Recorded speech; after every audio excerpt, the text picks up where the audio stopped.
Hey guys, it's Pia here and welcome to another part of my Greek Gods and Goddesses Customs project.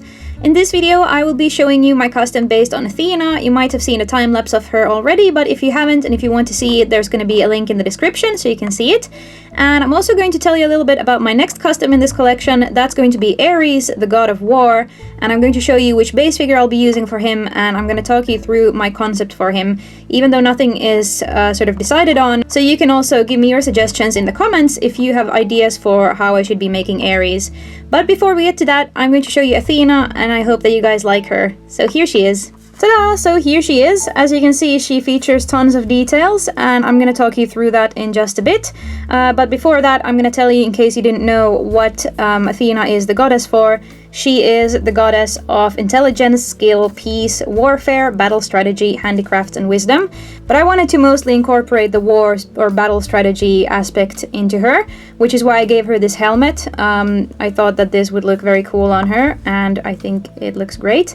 And I also incorporated something called an aegis, which is something that is worn on top of an armor, which, at least in the statues that I saw of Athena, she usually wore this sort of scaled thing that had tons more detail than this, but I tried to somehow make it similar to what she looks like in some statues. I also decided to incorporate wings on her because her sacred animal is an owl, and I thought that the wings would kind of make you think of that, and I decided to incorporate lots of gold into them as well because I thought it would look really cool.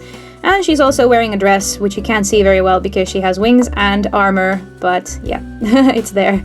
Yeah, so that's all I have to say about the things that I made for her. I think she looks very cool and she looks really sleek.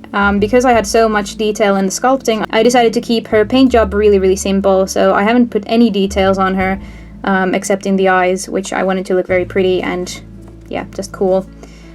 So yeah, that is what I made for her, and it's actually really interesting that I'm making Ares next because he's also a god of war, but in a slightly different way. So I'm just going to show you the base figure of him next to Athena, and you can see what my idea sort of was with him. Ta-da! So I will be using this dog base for him. So I chose this base figure because pit bulls, I guess, are stereotypically thought of being kind of aggressive, and at least that's what many people associate them with. I know that there are lots of pit bulls that aren't aggressive, so please don't take it the wrong way, but I just thought that this base figure would look great for Ares. It's got very strong features, and I think it's just gonna look massive once I sculpt an armor on it, so I think it's gonna look very sort of daunting and yeah, just very cool. And as you can see, because Athena is sort of clean and white and just represents the battle strategy, whereas Ares represents the chaos of war, I'm going to make him quite dark, probably give him silver armor that's going to sort of look worn, as if someone's been, you know, battling with him and the battle armor has kind of gotten some sort of, well, I'm going to give it a distressed look, if that makes any sense. Other than that, I'm definitely going to give him a helmet and possibly a shield or something, but definitely lots of armor on him and definitely dark colors. If you guys have any additional suggestions, please let me know.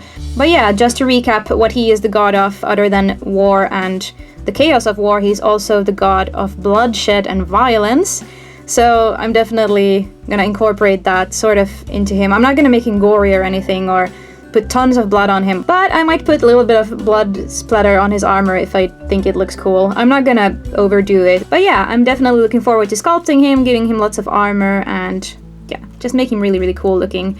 And I might even incorporate some details in his paint job because Athena is so simple, and I want him to be sort of the opposite of her, but still have similar features like armor, so that you kind of know that they're both representing some part of war. Athena being more elegant, more strategic, not so much brute force, and Ares being kind of just violence and chaos and all that stuff. So sorry for the long video. I hope that you guys are looking forward to seeing Ares, and I hope that you like how Athena turned out. I think she's very pretty, and I hope I did her justice, and yeah, I just think that she turned out lovely.